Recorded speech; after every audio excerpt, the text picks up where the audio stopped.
All right, shalom, shalom. First and foremost, I want to give all praise, all honor, and all glory to Yahweh, Bahashem, Yahushai, Bahat, Rachak, Kodash. I would like to give double honors to my elders and apostles of Great Millstone that do rule well. Peace and salutations to the Lord's elect, the hopeful elect, and the 1/3, pushing this 100% truth across the four winds so we can seal the elect and make it to the kingdom. All right. As the title reads, the monsters of Israel shall be cut off. A Shalom Yahweh Bashim Shai Barakatah. All right. So as the title reads, the monsters of Israel shall be cut off. Okay. And I have in particular scripture that I want to start with. Let me just pull up this. Make sure I got the comment board right here in case any brothers um, post any precepts and Lord's will, I can grab those. So let's share my screen. All right. And I will say, Lord's will, Adon Ratazah, I'm just going to try to run through this quick. I want to start doing that more, where I'm starting to do more quick hits and not make these necessarily as too long. Okay. I've been kind of in the spirit of really just rolling and letting it pour out. But sometimes the lessons can go more for, almost 50 minutes to an hour. And I per se don't want to necessarily always do lessons like that. So we're going to attempt to do some quick hits. All right. Just as they say, get in and get out. So first, what I want to do is go to Second Esdras. All right. The 5th chapter, which is a prophetic chapter. Okay. But I want to read something. And I've gone into this before, but sometimes, certain scriptures can have a double meaning per se. Okay, now if you start at 1, all right, this you can use that more for Jacob's trouble. And we're going to jump right down to the 8th verse because there's something that I want to pull out of it. All right, so this is Second Ezra 5 and 8. It says, there shall be confusion also in many places. See, this is a prophetic chapter and verses. There shall be a confusion also in many places, and the fire shall be all sent out again, and the wild beasts shall change their places. Now you have wild beasts changing their places right now, because of the pestilence. You had more animals being seen that normally are hiding, and they hide and dwell in the wilderness. But with the LDs, the lock-ins and lockdowns, you've seen more animals out in the street because there wasn't so much interaction with people, right? But this is the point I want right here. And menstruous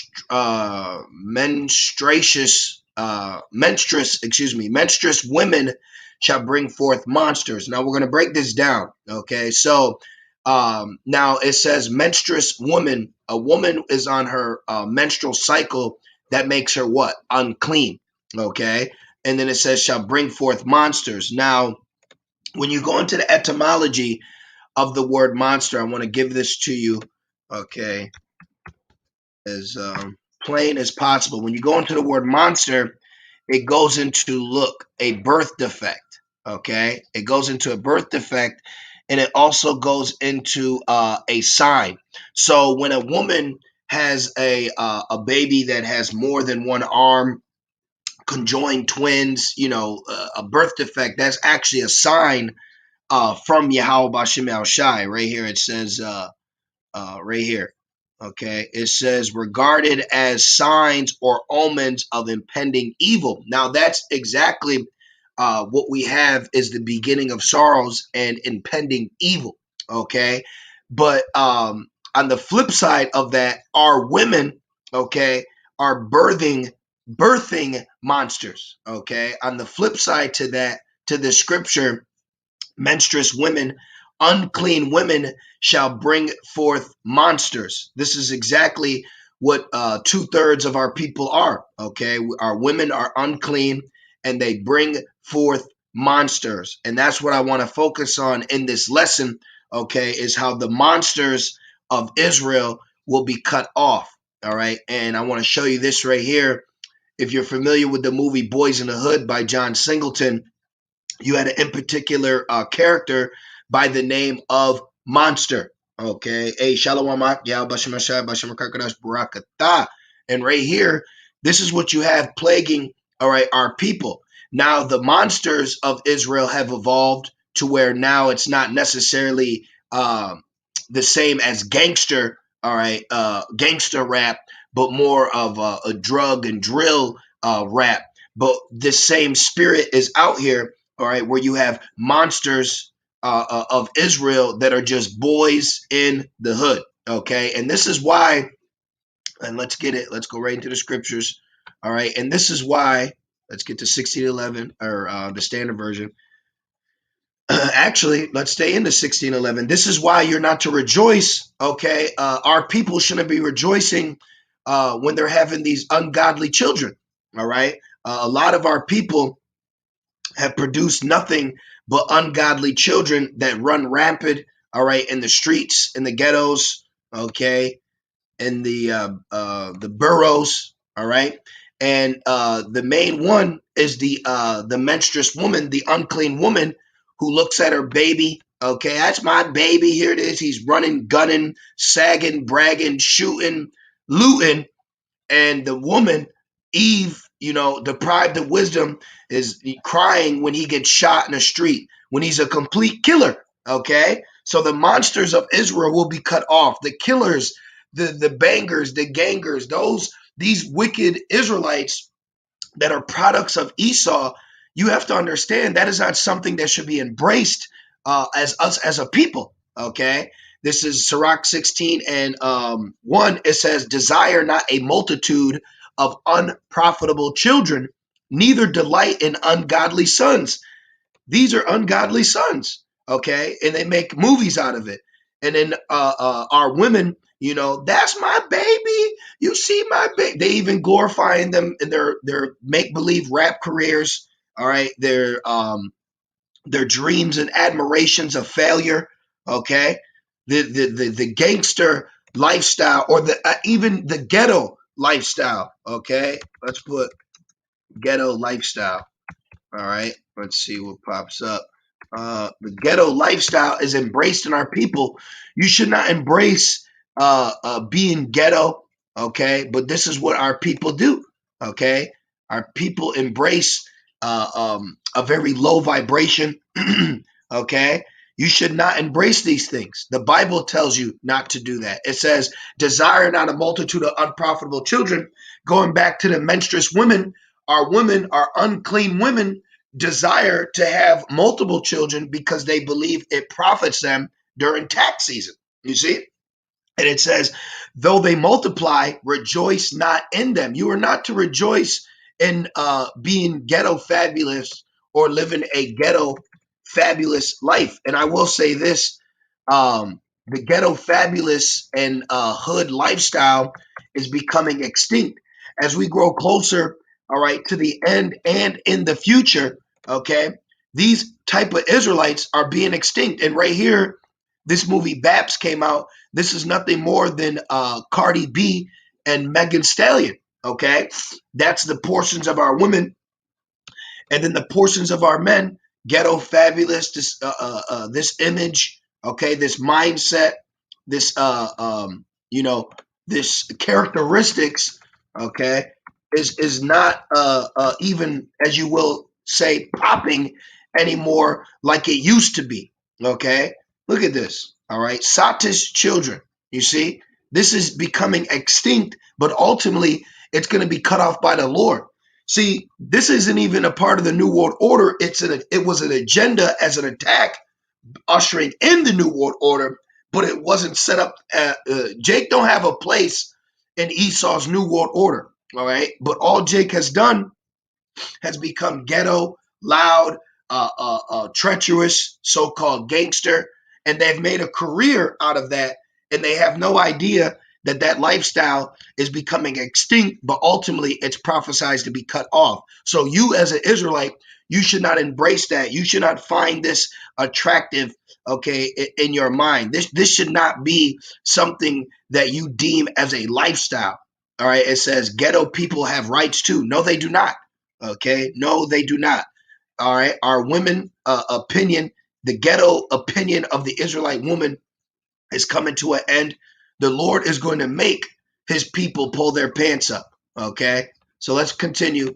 It says, though they multiply, rejoice not in them, except the fear of the Lord be with them. So even the Bible tells you that really you should only rejoice in children, Israelite children, as long as they have the fear of the Lord. If they are not being trained up in the way they should go, then you should not rejoice in them. You should not be happy in their ways of prosperity unless they are turning to the Lord. And we know 2/3 of our men, women, and children will not. 3, it says, trust not thou in their life, neither respect their multitude. Right? Neither respect when a ghetto, you got the term, the rap group Ghetto Boys. All right, you shouldn't rejoice in being ghetto fabulous or hood rich. Let's put that one in. All right, these are terms that you should not embrace. Okay, this should not be something that should be embraced. All right, this right here. Okay, because riches profit not in the day of wrath. So who you gonna call on then, Jake? All right. So let's go back. I'm just a man of visuals, so if something comes to mind, I'm gonna pull it up, for you brothers and sisters. It says, "Trust thou not in their life, neither respect their multitude." Right? Don't respect when Jake makes it out the hood just because he's a ghetto fabulous rapper, or Eve makes it out the hood because she's won a twerk off. Okay, and it says, for one that is just is better than 1,000, and better is it to die without children than to have them that are ungodly. Woo!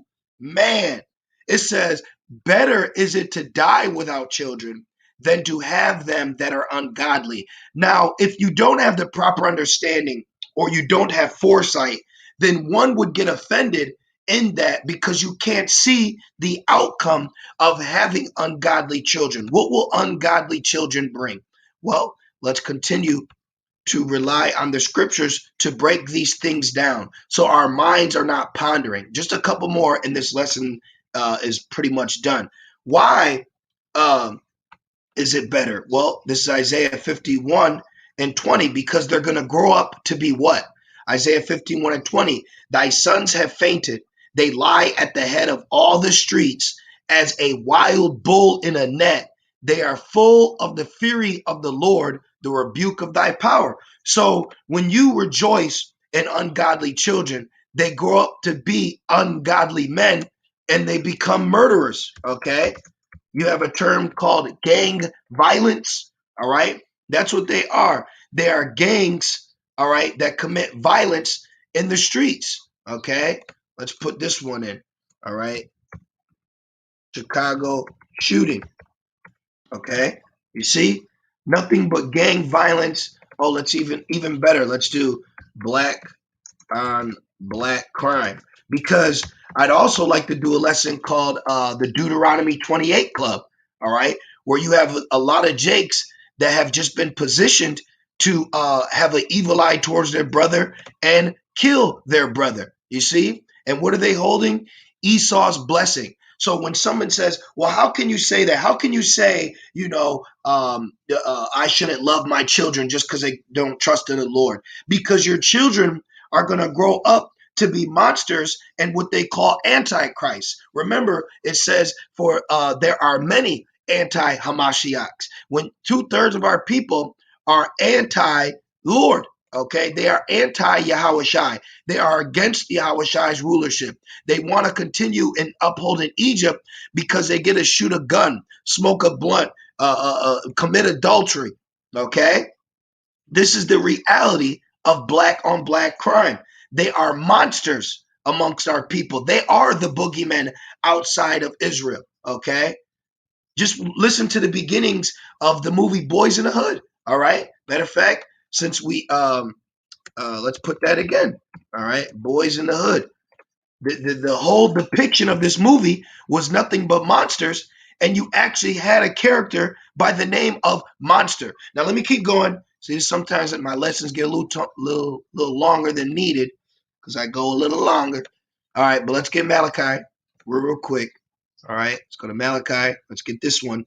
Now, what spirit are they in when they're in the streets, when they're at the head of the corners, when they're walking around with their pants sagging? All right, this spirit, Malachi, Malachi 1 and right here 2, and it says, I'll start at 1. The burden of the word of the Lord to Israel by Malachi.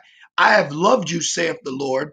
Yet ye say, wherein hast thou loved us? So-called black men and even Latino men are angry with God, all right, because they believe, well, if God exists, why this happened to me? Let's put God don't love us. Let's see what pops up. Well, really, Jake should pop up because that's the spirit Jake's in. Jake has a spirit of animosity towards the Most High because of the condition that they're in. They believe, how could God let this happen to us? How could God let slavery happen? Let's put uh, angry about slavery. Really quick. Let's just see. Let's just see. All right, black people are angry about slavery, but you should be angry at Esau. And really, you should be angry at yourself. I just wanted to see what would pop up. But Jake is upset at the Most High that this was done to them because they don't have understanding. Thou art destroyed for lack of knowledge. You don't understand that the slavery happened as a punishment, but because of curses, lack of knowledge, Esau being their teacher, Esau single-handedly has conditioned Jake to be mad at the Most High. But ultimately, the Lord has Jake in that spirit. Malachi 1 and 2, yet ye say, wherein thou hast loved us, was not Esau's Jacob's brother, saith the Lord, yet I love Jacob. See, so Jacob is looking at the Most High like, where hast thou loved us? And then because they're upset, because they're full of fury, because they have Esau's blessing, and because of the curses, now they walk around in full form, what they call demon time, and they act this out. The Deuteronomy 28 club. This is Deuteronomy 28 and 54. So that man that is tender among you, right? That was tender, right? Then he was born into this life. Then he was born into the hood. Then he was born into the ghetto. Then he had a mother. Then he didn't have a father. And his mother embraced him in his ghetto-ness and his hoodness and his gangsterness, right? This is what has happened. This is the phases and stages that Jake has gone through to become what you know as monsters today. So that a man that is tender among you and very delicate, his eye shall be evil toward his brother, pissed off at his brother, hostile towards his brother, looking at his brother as an enemy, as an opposition, because they are forced and conditioned to these small, relocated neighborhoods and ghettos under race riots to be jam-packed together to fight one another. Then they embrace that. And toward the wife of his bosom, right? Shut up, bit, right? And toward the remnant of his children, which he shall leave. This is the outcome when you embrace an ungodly child, a monster child who does not fear or has been taught to fear the Lord. This is the outcome of that child's life, to grow up to become a monster against his own people. That is exactly what Esau has constructed and built our people to become ultimately. But through curses and through prophecies, we see that play out right here. These are the monsters of Israel. Now, the apparel has changed, the music has changed, and even the drink has changed, but the spirit is still the same. Okay? Maybe the drink has changed, maybe the apparel has changed, maybe even the time period has changed, but the spirit is still the same. Monsters of Israel will be cut off. And one would ask, well, when? When will these monsters of Israel be cut off? This is Isaiah 6 and 9. And it reads, and he said, go, tell this people, hear ye indeed, but understand not, and see ye indeed, but perceive not. Make the heart of this people fat, and make their ears heavy, and shut their eyes, lest they see with their eyes, and hear with their ears, and understand with their heart, and convert and be healed. Our people need to be converted and healed. The monsters, okay, of Israel will be healed through prophecy, because the glorious gospel has been hid from their eyes from the God of this world. Then said I, Lord, how long? And he answered, until the cities be wasted without inhabitants, and the houses without man, and the land be utterly desolate. So that's when the monsters of Israel will be cut off, when destruction comes, when the third woe is taking place. When this place is destroyed and turned into a lake of fire, that's when the monsters of Israel will be cut off, and they will no longer be able to wreak havoc on the rest of our people. Okay, you have to understand, outside of Esau, there are enemies amongst our nation. You have monsters as men and women, and you also have Eve as well. You see, so I just wanted to do a real quick lesson on it through the spirit and power of Yahweh Bashim Shai, and touch on it on a spiritual level. Okay, and this has to take place, and it's coming. You see, so Lord's will, you brothers and few sisters were edified through the spirit as I was, and I just want to say, call Allah, Yahweh Bashim Yahweh Shai Baha Rakak Wadash. With that being said, Shalom.